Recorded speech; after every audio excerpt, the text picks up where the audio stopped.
Hi guys, thanks for tuning into the channel today. Just Eddie testing the bike. Today I've got the high Royal Enfield screen on. Now first off, I didn't think the screen was much good, and like I said, I tested it a couple of times and I found it sort of threw the front end off balance a bit, and I thought it was shaking around a bit and I didn't like it at all. Turned out I think mostly it was my fault why I was experiencing those problems, and here's why. When I fitted the screen and put the headlight back in place, I didn't allow for the gap here to allow the air to come through on the bike, and it was pushed up a little bit tighter than normal, and that interfered with the free flow of air going through that area of the bike, and that was throwing a bit of a shake up in the front end of it. I don't ride the bike at night time, so I had no idea if the headlight was sitting all that high or not, and it was just by accident when I was riding out the back of the yard there that I noticed the headlight was sitting a bit higher than normal and decided to drop the light. Now once I dropped the light and then took it out on for a run, I decided then it was a lot better high screen than what I actually thought it was. And now when I'm out here today, it's a fairly bit hard to tell, but there is a bit of wind around. I'm in a little bit of a covered spot now, but you can see it. I might be able to zoom this mobile camera in, but first time I've ever used this. Might be able to see that. Anyway, the fact is there's a bit of wind out there, and cruising along now at 60 mile an hour, and at one stage, say if you're doing 75 mile an hour, I'm 5'9", so I had no trouble cruising along at that speed, and actually no wind at all hitting me front on or around the face area, and the wind was just going up over the helmet. And on the high screen, or the high wind deflector, was actually performing really well. So, I had no complaints whatsoever, and the bike's running along well, and it appears a little bit quicker and cuts through the wind really nicely with this screen. I have on order the smaller screen, and there's not a bad little parking spot here if you have a bit of a look around. Good old Aussie bush. Yeah, so I've got the small screen on order, and later on I'll do back-to-back comparisons and just switch visors like on the fly when I get out here and test them. But overall there's nothing wrong with this high screen, and it performs really well.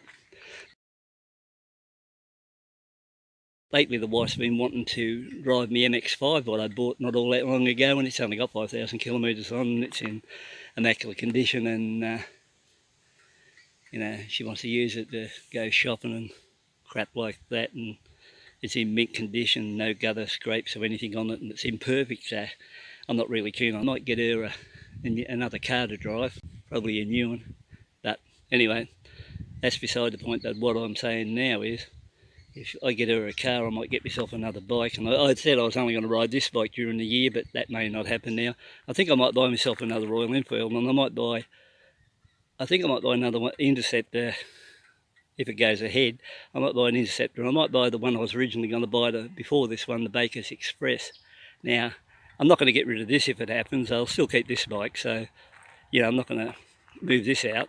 I just thought that if I do happen to get her a car, I might as well have a new bike while I'm at it myself. So, and I do like the Baker Express, because that was the one I couldn't decide between this Chrome and the Baker's Express when I bought this one. So I figure, that's what could happen. So if you do see a video come up in the next few videos, and I do have another one here, and you think I've got rid of this one, not the case. This one's just going to stay, and I'll probably have the other one too. But I was thinking what other bike I could buy, but I was going to get a 2020 CB500X, but they're the same as what I had in 2019, so I'd be wasting my money buying one of those. And there's not much other choices in that price range. The 390 Adventure in the KTM's not out yet, so I can't buy that. So I think the only choice would be the Interceptor, or I was thinking of the 500 Classic in the trials version, but geez, for $9,200 Australian, that's a waste of money. I might as well just... And it's not a really good colour. They sent a really crappy colour to Australia. If they would have sent the one with the silver and chrome tank instead of just a silvery tank, it's just a waste of money for 9.2.